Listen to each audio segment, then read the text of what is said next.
En este tercer lunes de Adviento, recemos con el Evangelio según San Mateo, en el nombre del Padre, y del Hijo, y del Espíritu Santo. Jesús entró en el templo y mientras enseñaba, se le acercaron los sumos sacerdotes y los ancianos del pueblo para decirle: ¿Con qué autoridad haces estas cosas? ¿Y quién te ha dado esa autoridad? Jesús les respondió: Yo también quiero hacerles una sola pregunta. Si me responden, les diré con qué autoridad hago estas cosas. ¿De dónde venía el bautismo de Juan? ¿Del cielo o de los hombres? Ellos se hacían este razonamiento. Si respondemos del cielo, él nos dirá: entonces, ¿por qué no creyeron en él? Y si decimos de los hombres, debemos temer a la multitud, porque todos consideran a Juan un profeta. Por eso respondieron a Jesús: no sabemos. Él por su parte les respondió: entonces yo tampoco les diré con qué autoridad hago esto. Palabra del Señor.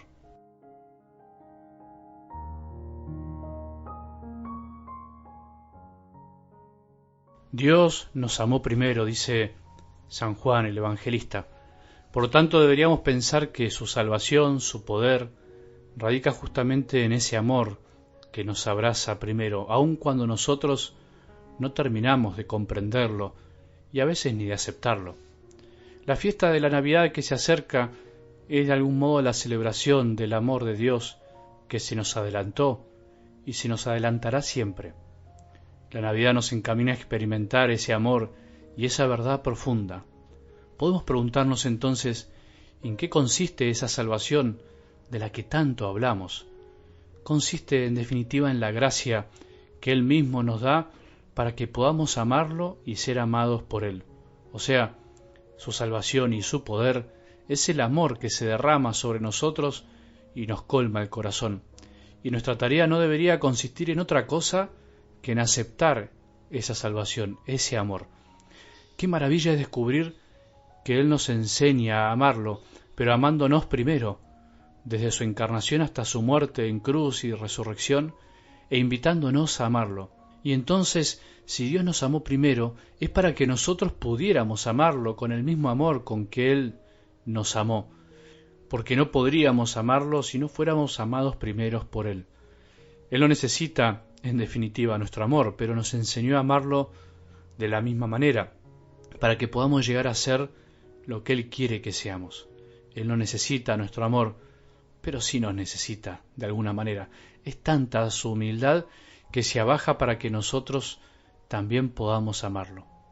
Ayer, en el Evangelio del domingo, escuchábamos que Juan Bautista nos llamaba a la conversión, al cambio. Veníamos diciendo que para recibir la salvación tenemos de algún modo que convertirnos, que cambiar nuestra manera de pensar. Y esta es una de las grandes conversiones que necesitamos todos en este tiempo de Navidad. Aceptar que el amor de Dios es mucho más tierno y sencillo de lo que pensamos y que no lo amamos por nuestros méritos, que en realidad podemos amarlo porque Él nos ama y que nuestra tarea, nuestra lucha diaria tiene que ser aceptar este amor día a día. Por supuesto, nuestras actitudes, o sea, nuestro modo de obrar, nuestra moral, se va poniendo de acuerdo a la de Jesús en la medida que aceptamos esto. Ser buen cristiano no es un voluntarismo en donde uno lucha por ser bueno a fuerza de golpes o porque nos obligan, sino que ser buen cristiano es, en definitiva, dejar que ese amor brote desde el fondo de nuestro corazón, desde el fondo de nuestra alma y se trasluzca en actitudes coherentes que se parecen a la de Jesús. Por eso solo contemplando, mirando al niño, viendo cuánto nos ama, nos iremos transformando un poquito más a Él. Sigamos caminando en este tiempo de Adviento con esta actitud de conversión, para poder ser un poquito como el niño Jesús. En algo del Evangelio de hoy, como tantas veces en los Evangelios, Jesús es probado, es de algún modo increpado para que manifieste con qué autoridad hacía lo que hacía. Y la respuesta de Jesús, también como tantas veces en los Evangelios, es con una pregunta. Es interesante que nos detengamos a reflexionar sobre el modo que nuestro Maestro tenía para responder, porque especialmente en este caso es más importante la forma que el fondo de la respuesta, que en definitiva Jesús nunca responde.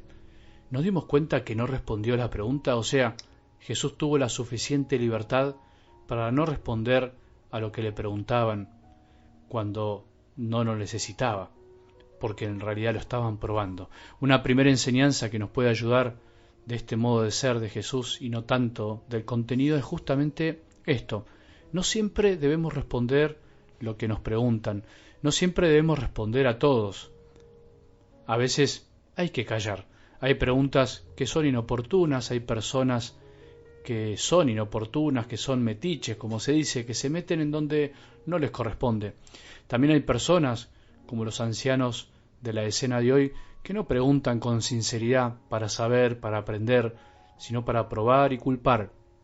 Por lo tanto, Jesús decidió no responderle lo que pretendían saber si ellos antes no le respondían lo que él quería saber. ¡Cuánta sabiduría la de nuestro Maestro! ¡Cuánta sabiduría nos falta a veces a nosotros que vivimos sin querer a merced de las opiniones y deseos ajenos, sin detenernos a pensar y a rezar qué corresponde hacer en cada momento y lugar?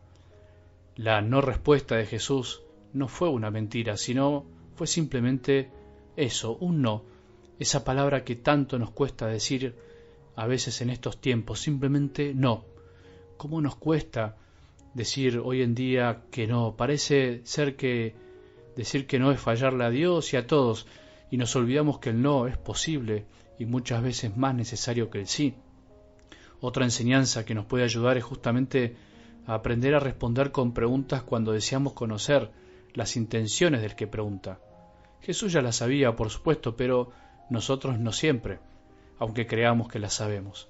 Repreguntar es un modo de blanquear la situación, como se dice, despejar las dudas y conocer si la pregunta del otro es sincera y si además es oportuna.